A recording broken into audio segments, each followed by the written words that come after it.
কবুতরকে খাবার দিয়েছিলে? আপনিই দিছিলেন, বুইলা গেছেন। কে কোত্থেকে বলছিলেন? হ্যালো সুমন, আমি মা। ফোনটা ঘরে ফেলে গিয়েছিস, ভুলো মন হলে চলবে? মা আসলে শোন, আজকে তো তোদের মাদার্স ডে, ভাবলাম তোর জন্য খিচুড়ি রান্না করি, এত প্রিয় তোর।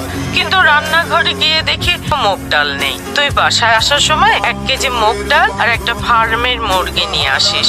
আচ্ছা না, 2 কেজি আনিস। লেবু আনিস।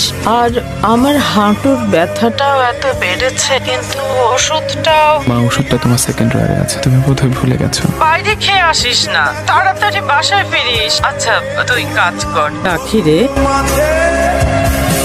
আসবো মা। রাতের তারা আমায় কি তুই বলতে পারিস কোথায় আছে